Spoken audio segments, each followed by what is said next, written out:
Have you ever wanted to trust someone, but something inside you just wouldn't let you? Not because they did anything wrong, not because you're paranoid, but because your body felt tense. The common belief is simple. If you can't trust people, you're insecure. But psychology says something very different. What if struggling to trust isn't weakness, but protection? Today we're breaking down the psychology of people who struggle to trust and why their hesitation might be a survival response, not a character flaw. We'll explore attachment theory, trauma research, cognitive bias, and what happens in your brain when trust once led to pain. And by the end of this video, you may understand yourself or someone close to you in a completely new way. We'll start with the surface explanation and move deeper. The last point is eye-opening, so stick around. Point number 1. They've been betrayed before.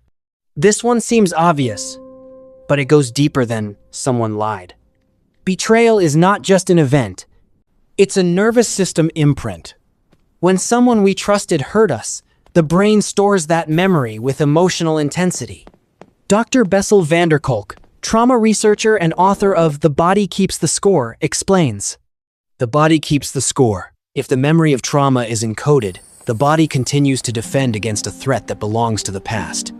If trust once caused pain, your brain remembers, and it prepares. Example, you open up to someone. They later use your vulnerability against you. Next time, your brain whispers, careful. Not because you're dramatic, because you're adaptive. Because clearly getting burned once means we should enthusiastically stick our hand back in the fire immediately. Well, no, that doesn't even sound right. Point number 2, their brain predicts danger quickly. Psychologist Kahneman explains that our brains operate with 2 systems. System 1, fast, automatic, emotional. System 2, slow, rational, deliberate. Trust decisions often start in System 1, that quick gut reaction. If your brain has learned that people are unpredictable, System 1 activates first, before logic can speak. So even when someone is objectively safe, your body may not feel safe. Ever notice this? Someone says, "You can trust me," and your brain goes, "Let's not rush." That hesitation isn't stupidity. It's pattern recognition. The brain is a prediction machine. If past patterns included betrayal, it predicts future betrayal, even when there's no proof. Point number 3, attachment patterns shape trust. Now we move deeper. John Bowlby's attachment theory shows that early caregiving experiences shape how we relate in adulthood. Mary Ainsworth identified attachment styles: secure, anxious. If caregivers were inconsistent, unpredictable, or emotionally unavailable, the child learns that connection is unstable. Fast forward 20 years. Romantic partner says, "I love you." Instead of calm, the body feels tension. Why? Because love once came with uncertainty. Dr. Sue Johnson says, "We are wired for connection. When connection feels unsafe, we adapt." That adaptation may look like overanalyzing motives, testing loyalty, keeping emotional distance, needing constant reassurance. Trust becomes effortful, not natural. I promise. Point number 4. Trust once led to loss of control. Here's the deepest layer. Trust requires vulnerability. And vulnerability means giving up control.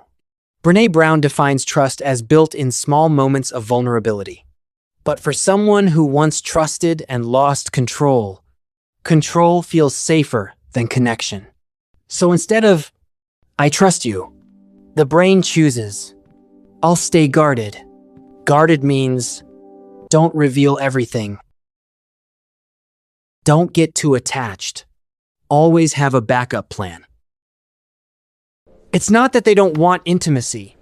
It's that intimacy once cost them stability. And the nervous system does not forget instability. It chooses predictability over possibility, even if that means loneliness. Let's make this real. Example 1. Someone says, "You can tell me anything." You hesitate. Not because you don't want to, but because past honesty backfired. Example 2. You double-check stories.